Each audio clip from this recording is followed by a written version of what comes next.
Right, hello. If you've made it to part 5 of our epic journey through the coolest cars of the 1970s, you're either a certified petrol head or you've simply lost the remote. Either way, welcome back. Now, the 70s.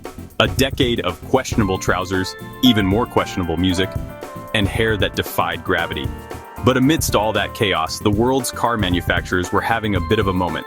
Some were building sensible, practical things, which is dreadfully boring. Others, thankfully, were creating machines of pure, unadulterated brilliance. And some were building things that were just bonkers.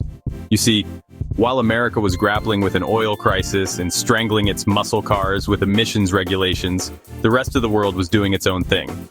Australia was busy creating its own brand of V8-powered hooliganism. Japan was quietly perfecting the art of the sports car. And even in places you wouldn't expect, like Brazil and South Africa, engineers were cooking up some truly fascinating machines. It was a decade of incredible diversity, a glorious automotive buffet where you could have a brutish pickup truck for your main course and a lightweight British sports car for dessert. So, in this final installment, we're going to dive headfirst into the deep end of the 70s car pool. We'll be looking at everything from ostentatious luxury barges and legendary muscle cars to rugged off-roaders and vans that became cultural icons. These aren't just cars, they are time capsules on wheels, each with a story of ambition, innovation, and sometimes glorious failure. Prepare for power, prepare for style, and prepare for some things that are just brilliantly weird. This is it, the grand finale. Let's get on with it. The Dodge Ram Warlock wasn't just a truck, it was a factory custom hot rod for practical hooligans. The Dodge Power Wagon Macho was for men who wrestled bears and thought subtlety was for weaklings.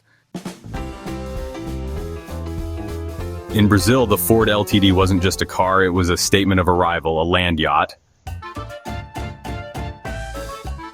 The Ford Landau was Brazil's answer to a Rolls-Royce, dripping with vinyl, chrome, and V8-powered importance. The Holden Kingswood was more Australian than a kangaroo boxing a crocodile. It was the family workhorse.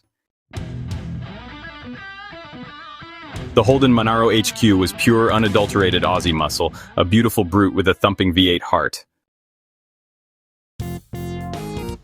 Down in New Zealand, the Chevy 350 engine in a Holden chassis was the recipe for perfection.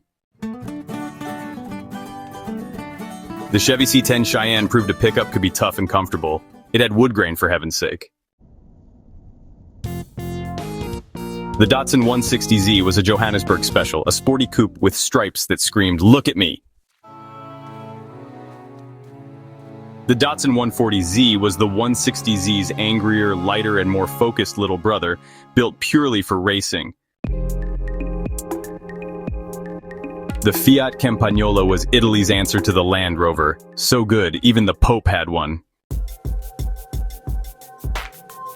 The Fiat 147 pickup was a brilliant piece of packaging, a tiny front-wheel drive ute for Brazilian cities. The GMC Suburban Sierra Classic was enormous. I mean, it could carry your family, your dog, and honestly half your house. The GMC Vandura wasn't just a van, it was a blank canvas for customizers and, of course, mercenaries. The Lotus Elite Type 75 was a startlingly modern fiberglass wedge, a 4-seat supercar from the future. The Lotus Eclat was basically an Elite for people who didn't want to take their children along. The Toyota Celica XX was Japan flexing its muscles, creating a superb 6-cylinder answer to the Ford Capri. The Toyota Kijang was simple, tough, and could carry an entire village. It put Indonesia on wheels.